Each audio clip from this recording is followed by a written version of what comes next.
Ini insya-Allah kita akan tengok pelbagai sunnah berkaitan dengan permusafiran. Pelbagai sunnah berkaitan dengan permusafiran. Dalam pertemuan kita yang lepas, kita bincang beberapa topik-topik ataupun subtopik, iaitu berkenaan dengan solat sunat atas kenderaan. Bila solat sunat atas kenderaan, dia lebih kepada pergerakan-pergerakan ataupun isyarat-isyarat, tidak sebagaimana pergerakan biasa. Dan kita juga bincang berkenaan dengan bagaimana antara bila kita sebut sunat, salah satu daripada syarat sah solat ialah menghadap kiblat. Dan isu dia di situ bila solat sunat, oleh kerana solat sunat maka ulama menyatakan sunat menghadap kiblat, melainkan pada permulaan solat kita. Dan seterusnya kita bincang juga, kita kongsikan berkenaan dengan sunat bila kita dalam keadaan jalan itu menaik, maka sunat kita sebut takbir, kita bertakbir. Dan juga bila kita jalan tu turun ke tempat daripada bukit, kawasan pegunungan, kawasan bukit, turun, maka kita sunat bertasbih. Begitu juga ketika kita naik, terutamanya sekarang ini orang bermusafir menggunakan penerbangan, kenderaan udara. Oleh sebab itu lebih-lebih lagi boleh mengamalkan perkara yang kita bincang tadi, iaitu bila nak mulakan dia panggil naik, maka kita baca takbir-takbir sehinggalah biasanya dia punya kapal terbang ni berada pada 30,000 kaki daripada aras laut kan, 30,000 kaki. Jadi bila dah maintain macam tu, dia punya seat belt tu pun dah isyarat seat belt tu pun dah dipadamkan, maka habislah kita bertakbir. Begitu juga bila kita dah mula turun, flight kita dah mula turun, maka kita mula bertasbih. Baik.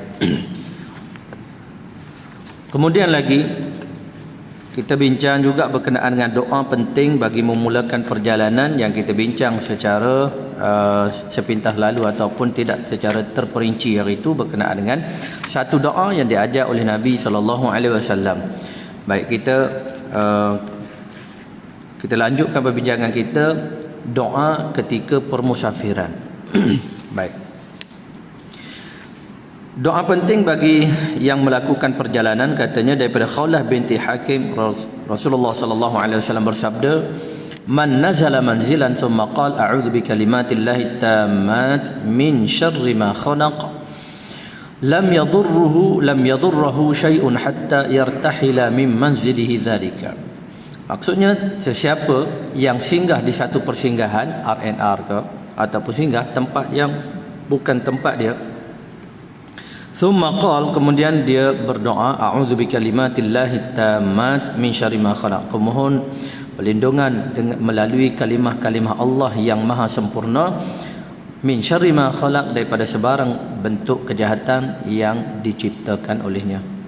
Baik. Lam yadurruhu, kesannya, hasilnya tidak akan ada bahaya menimpanya sehinggalah dia berpindah ataupun beredar daripada tempat tersebut. Baik, nampak macam kecil aja, tapi satu benda yang cukup besar. Perjalanan kita sekarang ini, maklum dah sekarang ni orang balik bercuti kan, cuti raya Cina. Walaupun bukan kita beraya, tapi kita cuti je. Baik, jadi bila kita mulakan perjalanan, mungkin masa ni orang dah pergi dah, nak ramai dah pergi dah, kita yang ada ni aja yang mungkin tak ada perjalanan ke mana-mana. Walau bagaimanapun kemungkinan saat lagi nak keluar bermusafir.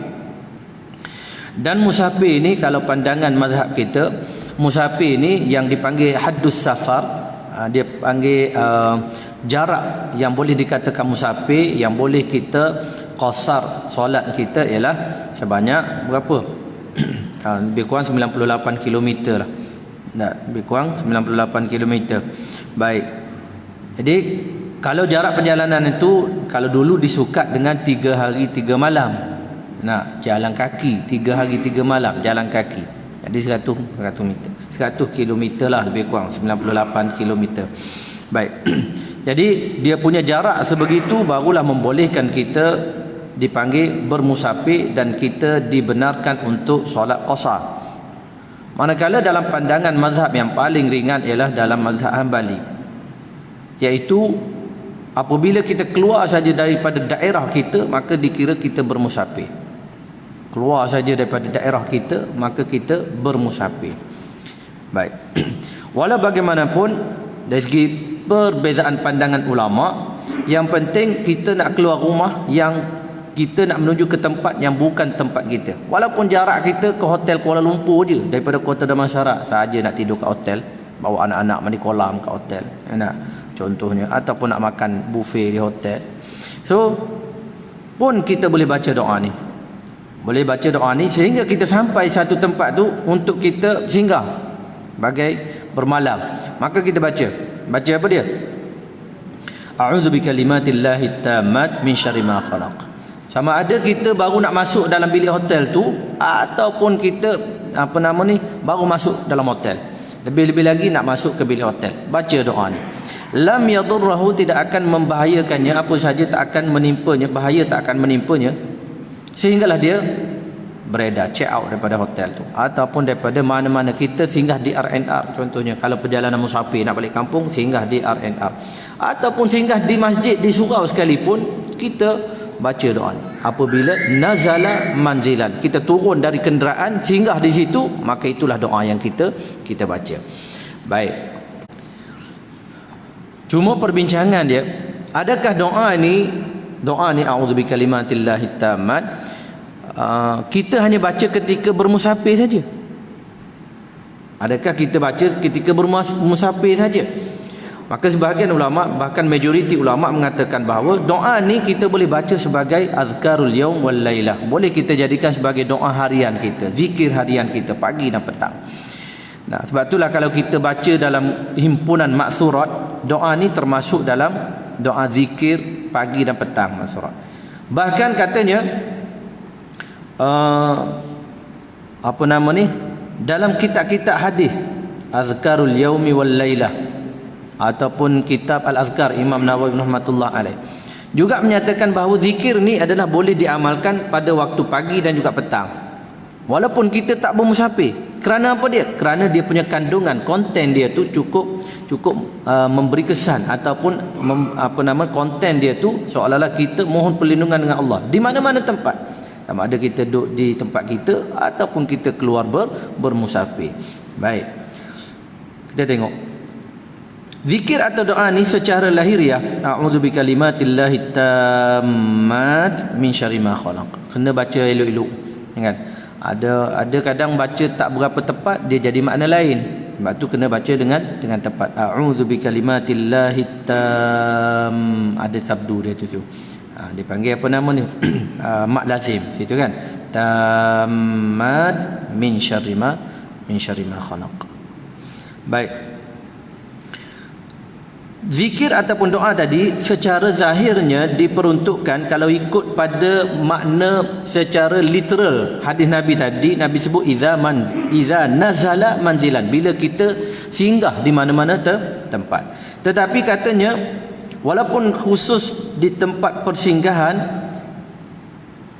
iaitu dengan perkataan nazala, namun pandangan ulama dan tindakan mereka ketika menyebut hadis ini terbagi kepada dua kumpulan. Kumpulan pertama, maknanya sebahagian ulama, kumpulan pertama menyatakan bahawa doa ini adalah khusus memang untuk perjalanan saja. Khusus untuk perjalanan saja. Untuk zikir pagi petang tu tak boleh diguna pakai. Tak valid lah. Nak valid untuk perjalanan saja. Imam Malik katanya dia membuat bab dalam kitab Al-Muwatta dengan judul bab bacaan yang diperintahkan ketika bermusafir. Jadi oleh kerana bab dia pun dah nama dah doa ketika musafir. Oleh sebab itu bagi Imam Malik dalam kitab Al-Muwatta Imam Malik beliau berpendapat bahawa ini ketika musafir saja. Begitu juga Ibn Hibban dalam Sahih Ibn Hibban katanya zikru syai'in idza qalahu musafiru fi manzilihi amin ad-darar fi kulli syai'in hatta yartahila minhu. Dia nyatakan dalam bab bacaan yang diucapkan oleh musafir dalam persinggahannya, mereka akan aman daripada bahaya sehinggalah beredar daripada tempat tersebut. Baik. Kelompok yang kedua menyatakan bahawa hadis ini berlaku semasa perjalanan, namun dengan hadis-hadis yang lain, maka ia membawa makna apa dia? Boleh diguna pakai untuk zikir. Contohnya Imam An-Nasa'i, beliau menulis dalam bab Al-Kubra berjudul A'malul Yaum wal Lailah, amalan siang malam, siang hari dan juga malam hari. Bacaan ini diucapkan jika singgah di suatu persinggahan dan apabila pulang dari peperangan, begitu juga apabila dalam perjalanan yang apabila malam tiba. Mana waktu malam boleh, waktu siang boleh baca. Imam Tirmizi, maknanya antara ulama yang menyokong bacaan ni boleh diamalkan pagi dan petang ialah Imam Tirmizi. Sama sajalah. Kemudian Imam Al-Baghawi dalam kitab Ma Yaqulu Idza Nazala Manzilan Ab, dan juga Imam An-Nawawi dalam kitab Al-Azkar. Jadi yang kita biasa duk baca ialah kitab Al-Azkar tu kan. Dalam kitab tu ditulis berkenaan dengan amalan-amalan yang boleh kita, doa-doa yang boleh kita jadikan zikir pada waktu pagi dan juga waktu petang, waktu malam. Baik. Ala kullihannya apa dia? Maka kita boleh gunakan. Baik.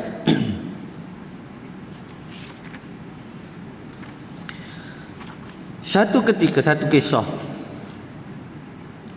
katanya apa dia? Dalam satu riwayat disebut, ja'a rajulun ila Nabi sallallahu alaihi wasallam faqala ya Rasulullah, ma laqitu min aqrabin ladaghatni al-bariha. Qala ama law qulta hina amsayta a'udzu bikalimatillahi tammat min syarri ma khalaq lam tadurruka. Ini contoh hadis yang menyokong pandangan kedua yang menyatakan bahawa boleh diamalkan sebagai zikir pagi dan juga petang. Kerana kisah dia macam mana? Ada seorang lelaki datang bertemu dengan Nabi SAW.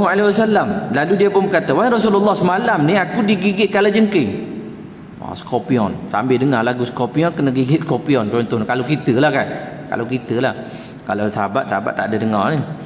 Baik.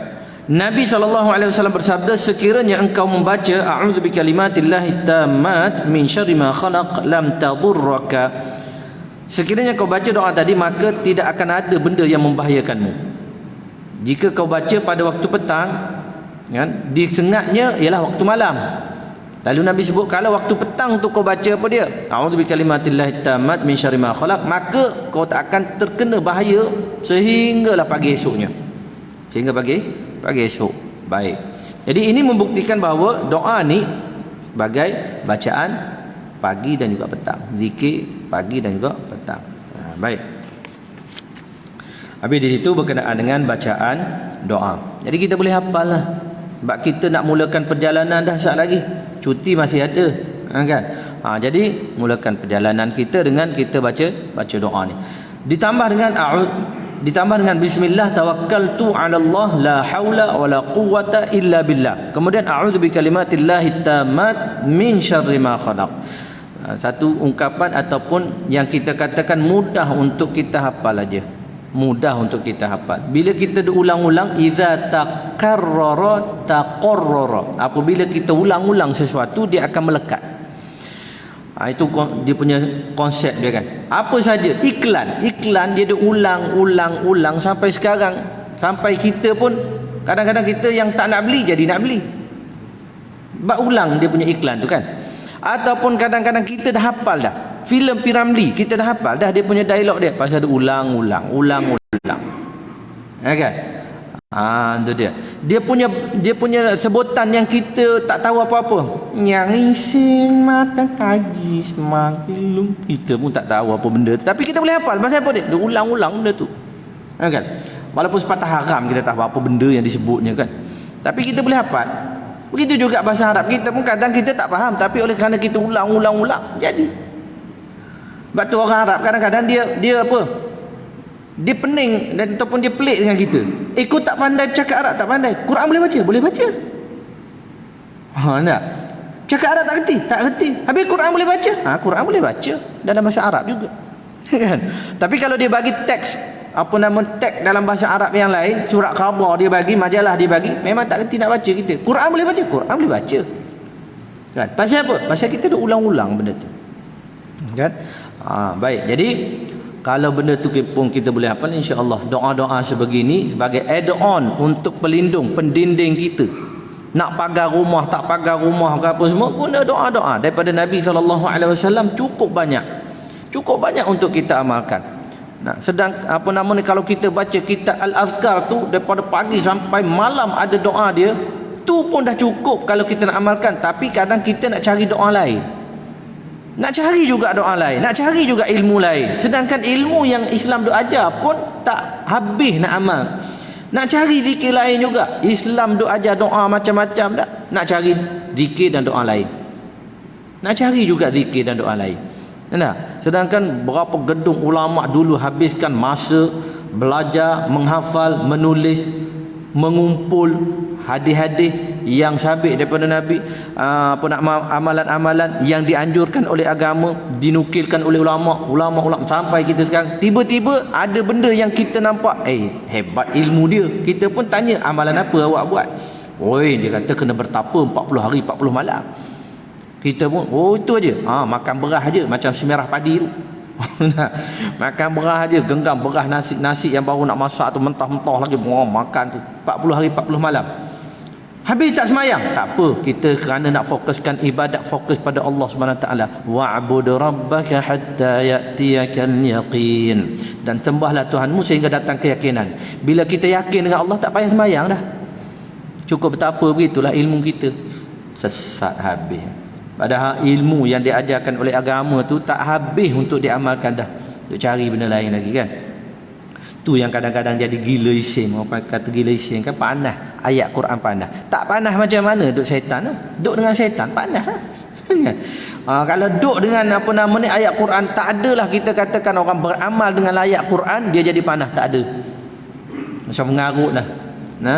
Kalau ada orang kata ni ayat ni berat ni, panas ni, kalau kita ayat Quran apa semua tak ada panasnya, tak ada. Bahkan dia boleh menyejukkan kita. Melainkan api neraka je lah panas kalau duduk dengan syaitan apa semua panas. Melainkan dengan amalan yang kurang tepat dia jadi panas. Baca qul huwallah secara terbalik jadi sihir. Tapi jangan amal tu, saya sebut tu jangan amal tu. Walaupun apa nama ni yang Tok Sami yang duk di apa nama ni di dia punya biara pula dah. Di kuih dia panggil apa di orang kata panggil ketik, tak tahulah kita panggil apa sini. Di punya tempat dia tu lah. Rumah ibadat dia pun baca kun fayakun. Nah, habis dia baca kun fayakun kata dia. Last dengan kun fayakun juga. Kita ni duk cari ilmu lain. Badan dengan Quran aja lah. Amalkan Quran tu, baca Quran tu. Tapi ada orang baca Quran, nanti ada khadam Quran ni. La ilaha illallah, khadam Quran pula katanya. Kok mana pula? Banyak benda tu orang kata ni khadam Quran, jangan amal kalau kita tak guru.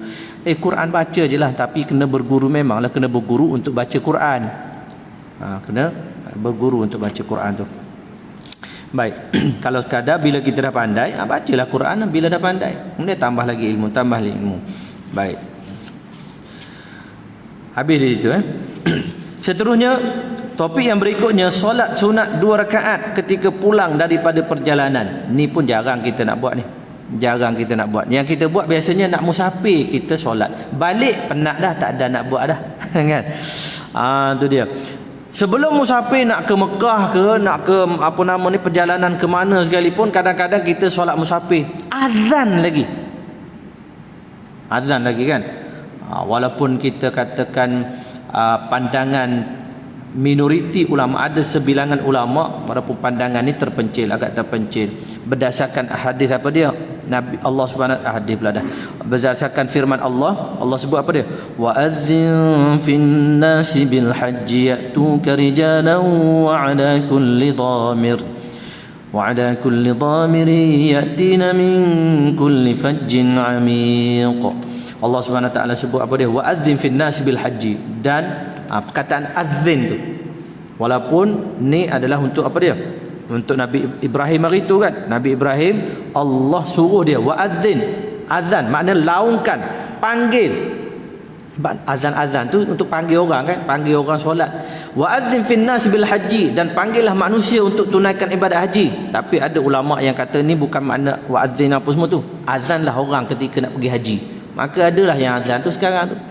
Amalan tu. Nak orang nak pergi haji, Allahu akbar, Allahu akbar. Terkejut orang kadang bila azan begitu. Jiran pula, siapa pula nak azan waktu duha ni? Pasal menggunakan pandangan yang terpencil itulah. Saya tak kata apa nak dia kata salah apa semua, tapi kadang-kadang kita kena review balik pandangan-pandangan sebegitu. Okey, rujuk kepada mereka yang lebih berautoriti lah. Baik, walaupun amalan tu turun temurun, kita buat turun temurun. Ada disebut dalam kitab-kitab, kalau belajar kat pondok ada benda tu. Baik, berdasarkan dia panggil tafsir ayat, pemahaman gitu. Baik, walau bagaimanapun sebelum daripada tu pun kita solat sunat nak bermusafir. Solat sunat hajat ke, lepas pada tu solat sunat musafir. Tapi bila balik daripada tu kita tak ada. Sebab tu dipanggil sunnah yang dilupakan. Walaupun yang sunatnya, yang musafir tu, musafir kita baca doa-doa tadi. Baliknya kita ada solat. Tapi kita yang nak perginya solat, balik tu biasa je. Tak ada apa-apa. Maklumlah penat balik daripada umrah. Nak penat duduk atas kapal terbang. Duduk atas kapal terbang pun tak semayang. Bila kita kejutkan, bang, semayang dah ni, waktu masuk waktu dah. Oh, tak apalah ustaz, kita qada je nanti. Ai, sedap main qada je. Pasal qada. Bukankah kalau kita ni semayang hormat waktu ustaz, lepas pada ni kita kena qada balik. Lebih baik kita qada je. Nak buat apa susah-susah semayang? La ilaha illallah. Itu baru balik umrah.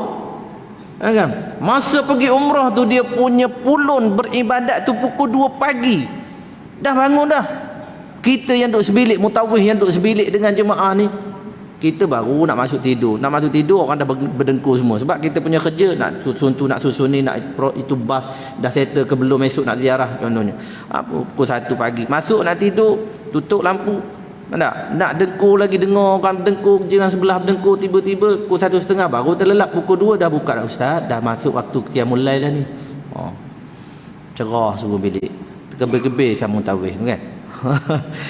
Tu dia bolehlah pergi sebab dia memang fokus tu aja. Muntawih ni lah nak kena atau bangun tahajud. Ustaz tak bangun tahajud ke? Tanya pula. Tak apalah bangun. Kita duduk tempat yang baik ustaz, kita tahajud sama-sama ya. Awak senanglah masa ziarah, masa mutawih bercakap apa, awak tidur je dalam bas. Mutawih nak kena buat kerja. Tu faham-faham gitu. Kalau siapa duduk sebilik dengan mutawih kan, jangan ganggu mutawih. Kalau dia tidur tu biar, melainkan waktu semayang dah masuk dah. Kalau nak suruh dia qiyamul lail apa semua, ada mutawih boleh buat gitu, lepas pada tu demam mutawih. Siapa nak jaga pula kan. Sebab tu kena, kalau kita buat, ada jemaah yang cukup pulun sungguh 2 pagi pergi.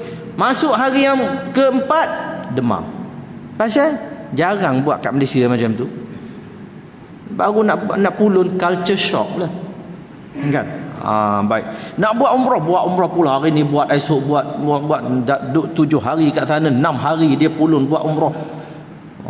Lepas pada tu sakit urat, sakit pinggang, sakit belikat, sakit sendi semua ada. Lepas tu demam pula, tak minta ustaz pula beli antibiotik lah tu. Lepas tu kata mutawih tak ambil cana lah. Dia tinggal mutawih tak apa.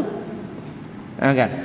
Tu hati-hati tuan-tuan. Kalau pergi, kita katakan apa dia, kita berihsan lah dengan mutawih yang bawa tuan-tuan tu. Walaupun mereka akan tunaikan apa saja yang kita nak cuba usahakan, tapi kita pun kena ada, bukan kita seorang yang nak di-entertain oleh mutawih nak 40 orang apa semua tu. Baik, walau bagaimanapun kita sebut mereka yang bermusafir, tak kira lah sekarang ni bermusafir ke mana sekalipun, bila balik daripada permusafiran, maka sunatnya dia singgah di masjid terdekat dengan rumah dia untuk dia solat sunat 2 rakaat jika mampu. Jika mampu. Sebab itulah perjalanan seeloknya kita balik tidaklah pada waktu malam sangat. Waktu malam. Kalau waktu malam, balik waktu malam maknanya kemungkinan pukul 11, pukul 12 baru kita nak singgah, baru nak sampai masuk tu. Melainkan kalau kita dia panggil flight ke ataupun bas yang bukan kita punya kenderaan persendirian. Kalau kenderaan persendirian kita boleh rancang. Kalau yang mempunyai jadual perjalanan yang telah ditetapkan, contohnya bas, kenderaan awam dan pengangkutan darat, udara dan sebagainya, yang tu tak boleh nak buat apalah, mungkin 2 pagi 3 pagi kita balik kan. Baik. Tapi kalau kita ni ada dia panggil apa nama perjalanan, kita menggunakan kenderaan peribadi, maka kita boleh rancang supaya jangan balik terlalu lewat malam. Kita balik kemungkinan waktu isyak kita sempat sembahyang di tempat kita, ataupun apa dia, mungkin kita sampai tu surau masjid belum tutup lagi, boleh sembahyang kat situ, kalau ia tidak menyusahkan kita. Kadang orang ada anak kecil apa semua, kadang dia tak mampu nak buat begitu, ada excuse. Ini bukan benda wajib, ini saranan-saranan. Yang penting apa dia, ketika pulang maka kita solat dulu sebelum kita sampai ke rumah, solat sunat. Wajib belum solat lagi Ustaz? Sekali lah kan, sekali lah tu, supaya kita mampu qasar dan jamak lagi. Baik. Katanya Rasul, satu kisah, Jabir bin Abdullah katanya, ishtara minni Rasulullah sallallahu alaihi wasallam ba'iran, falamma qadiba al-Madinah amarani an atiyal masjida fa usalli rak'atain. Rasulullah sallallahu alaihi wasallam membeli unta daripada aku. Ketika baginda tiba di Madinah, baginda menyuruhku supaya datang ke masjid dan aku solat 2 rakaat. Nabi pesan gitu, tinggal di masjid dulu Jabir, tinggal di masjid dulu sembahyang 2 rakaat. Baik, kisah dia panjang, kita tengok pada hadis yang berikutnya. Kharajtu ma'a Rasulillah sallallahu alaihi wasallam fi ghazatin fa abta'a bi jamali wa a'ya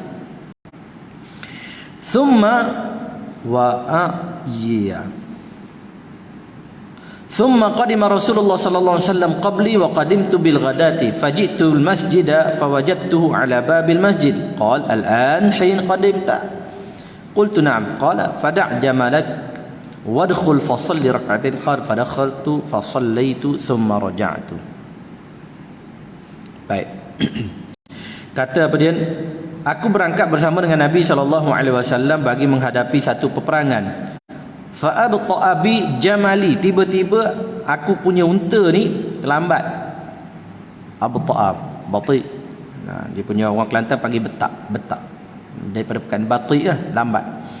Baik, kalau orang tu dia panggil nampak slow je pergerakan, ni bahasa tak apalah kita kongsikan, bukan kita nak kita asabiah, ta'assub, tidak, tapi sebagai satu pengetahuan umum ajalah. Fa abta'a, bati, betak, maknanya lambat.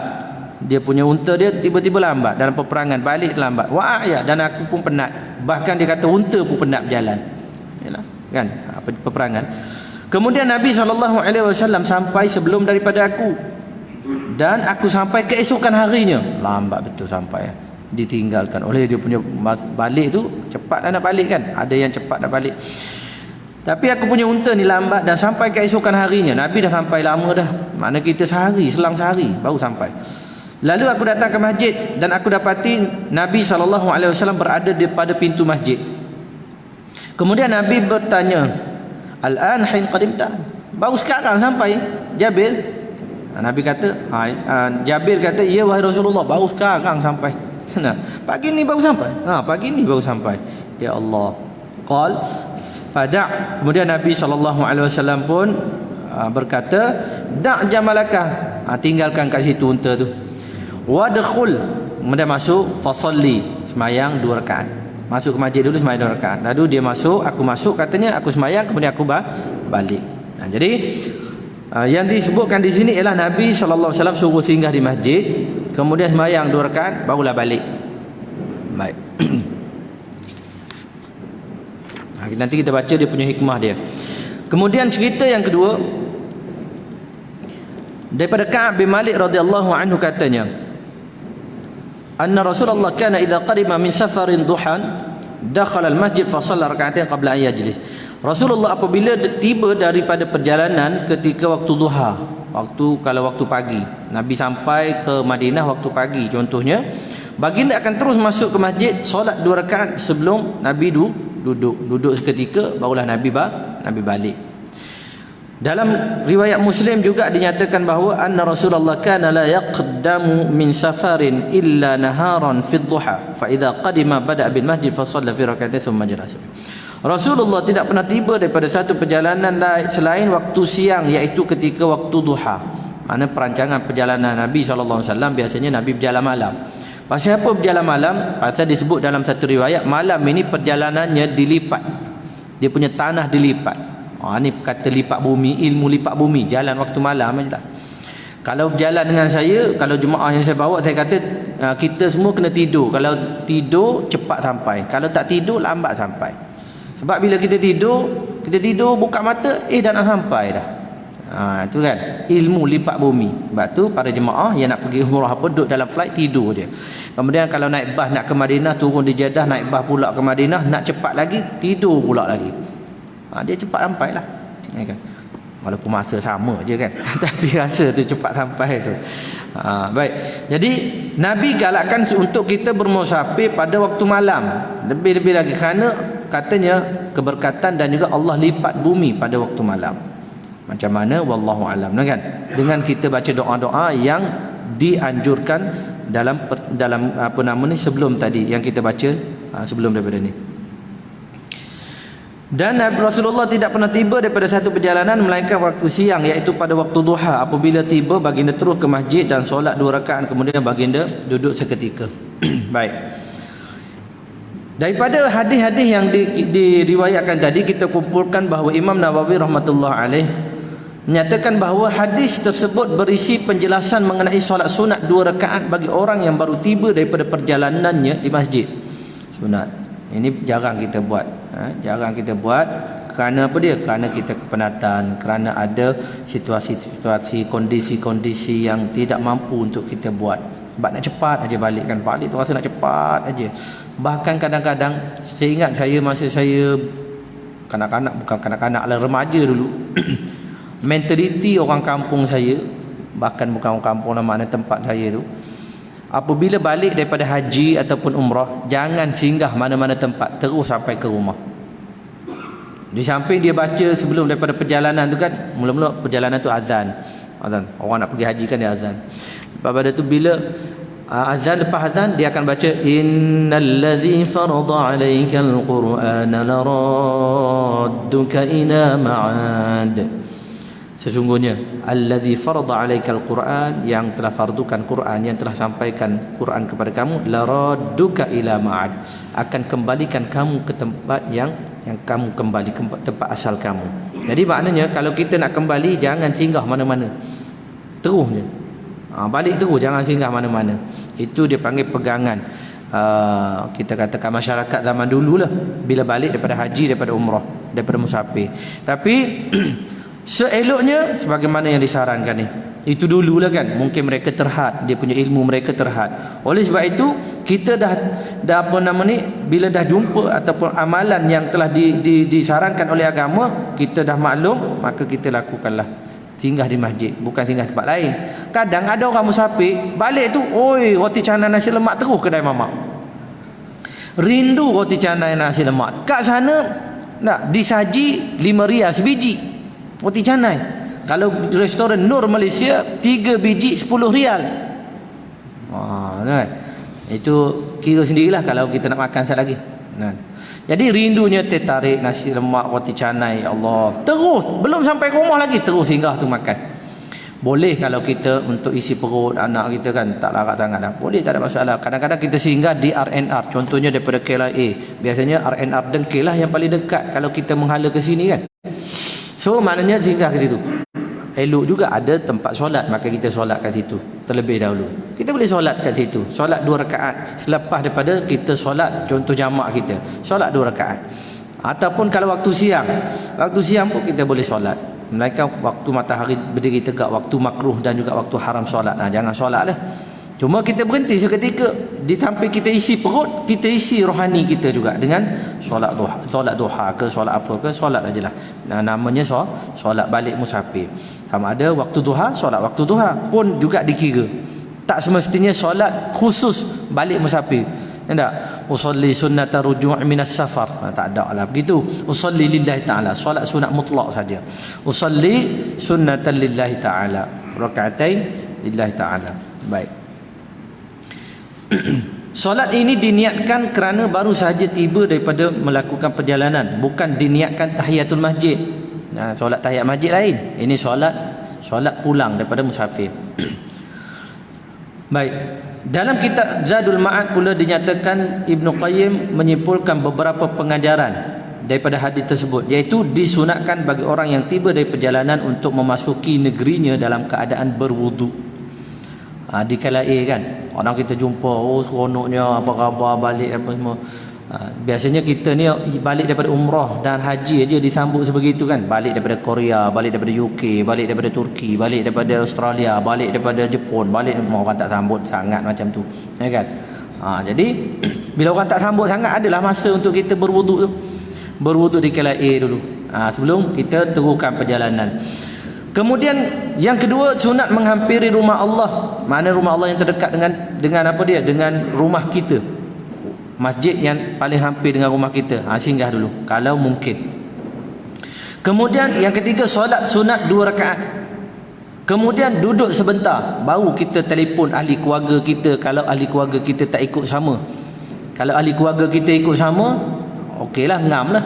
Nak kita duduk seketika, relax dulu, rehat dulu. Kalau boleh. Biasanya orang yang ada anak kecil ni payah sikit nak buat begitu. Tak. Lagilah dia menangis, menjerit, meraung kat situ, macam-macam PL. Sebab budak bila bermusafir, dia penat juga kan. Bila penat itu dia meragam. Kita pun jadi emosi juga, emo juga kan. Bila dah nangis aja budak, Allah, kita pun tak tahan nak dengar juga. Kan? Tuan-tuan banyaklah pengalaman berbanding dengan saya lagi kan. Mungkin sekarang ni peringkat cucu kita tak rasa sangat. Cucu menangis pun kita dah kalah dah. Okey, mai sayang, apa nak. Mai cucu atu, alah, nak apa.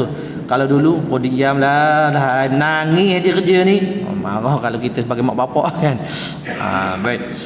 Allahu akbar.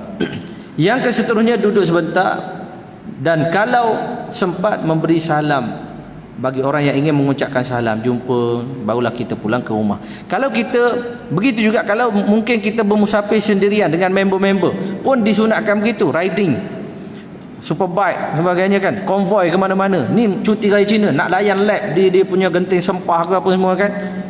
So nak balik, mungkin orang rumah tak ikut, abang pergi aje lah.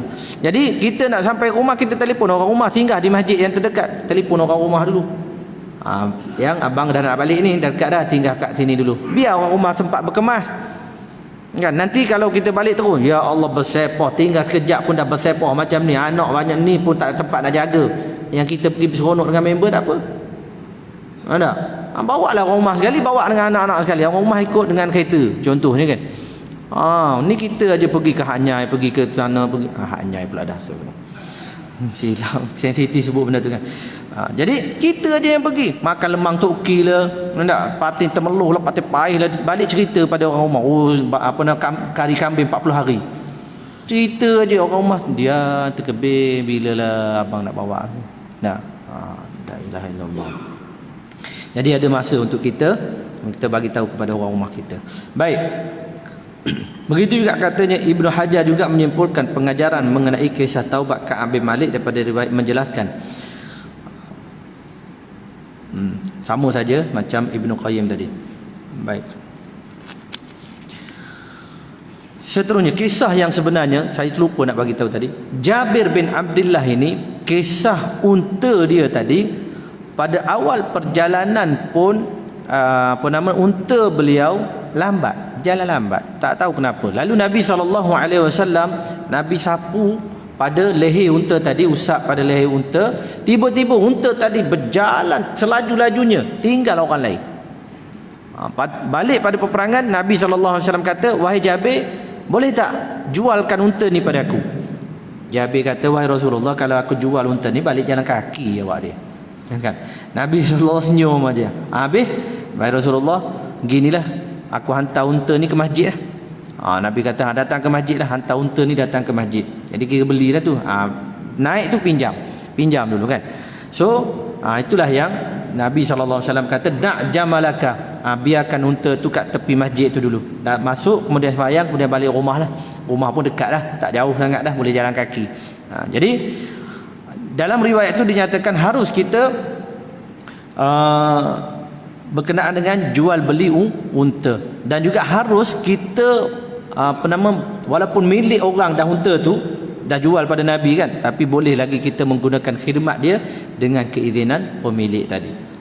Boleh kita minta izin, saya boleh bawa kereta ni lagi tak? Sayang lah, lama dah kereta ni berkhidmat dengan saya, hampir 10 tahun dah. Sayang nak kereta ni, boleh tak pinjam sekejap 1 hari?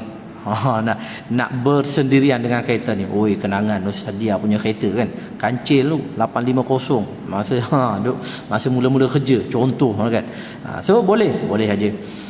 Kerana al muslimun ala syurutihim, orang Islam ni mengikut syarat dia yang dipersetujui bersama. Maka dengan sebab itu, dalam urusan jual beli masuk sikit, kita boleh meminta untuk mengguna pakai ataupun khidmat pada barang tu sebelum diserahkan kepada pemilik dia, ikut persetujuan bersama. Wallahu alam. Itu saja perbincangan kita berkenaan dengan perkara sunat ataupun sunnah berkenaan dengan permusafiran, iaitu pertama dengan baca doa, kita pakai hafal a'udzu bikalimatillahi tammat min syarri ma khalaq, dan juga kita solat sunat sebelum sampai ke kawasan perumahan kita, di masjid ataupun di mana-mana surau. Wallahu alam. Aqulu qawli hadza wa astaghfirullah li wa lakum. Assalamualaikum warahmatullahi wabarakatuh.